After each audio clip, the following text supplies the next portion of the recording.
Dr. Wallace dropping in on you. I'm actually out moving around this morning. I just left the studio, had an interview with a radio show. Actually, I'm excited anytime I get to work with one of my siblings.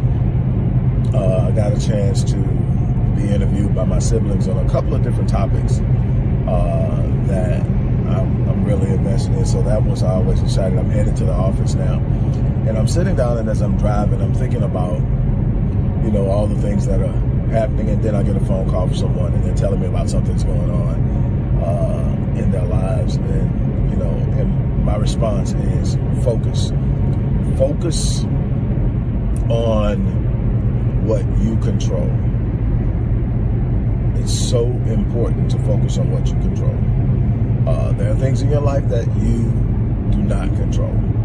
And I can tell you from experience, when you start to focus on the things that you don't have control of, you start to get into a place of worry and anxiety. You start to become anxious about it because you have this idea, an anticipation of something not going the way you want it to go. And being that it's out of your control, it escalates, it cascades, and it cascades, and it goes downhill from there. And what you gotta understand is that's what the whole prayer of serenity is about. It's like, hey, look, if it's something I can change, give me the power to change that thing.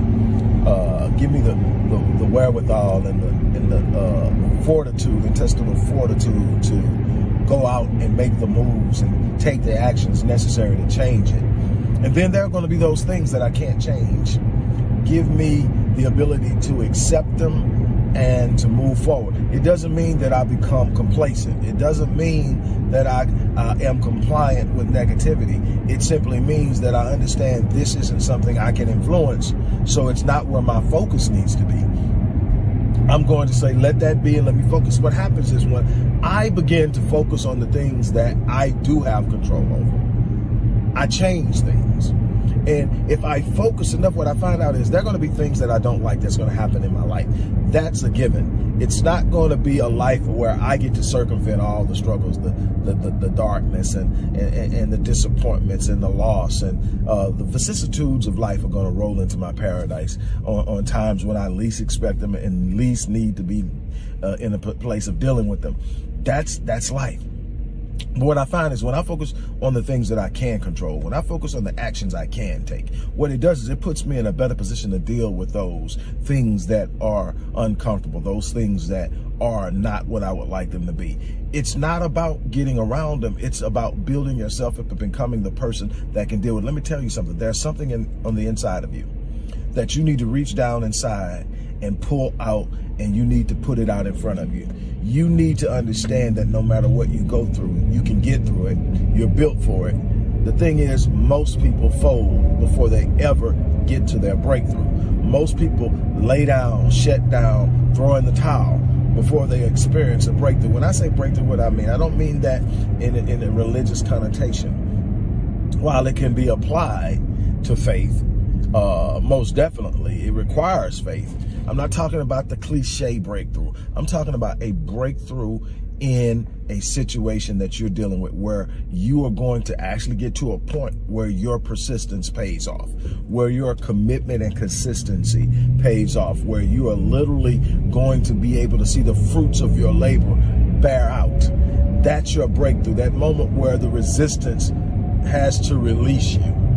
And that's what you're striving for every day, is a new breakthrough. You're going to get through one, and then it's going to be time to set the standard higher. There's going to be time to set the goals higher, to set the things you aspire to higher. And then you strive to them. You're going to meet new resistance, new opposition, new challenges.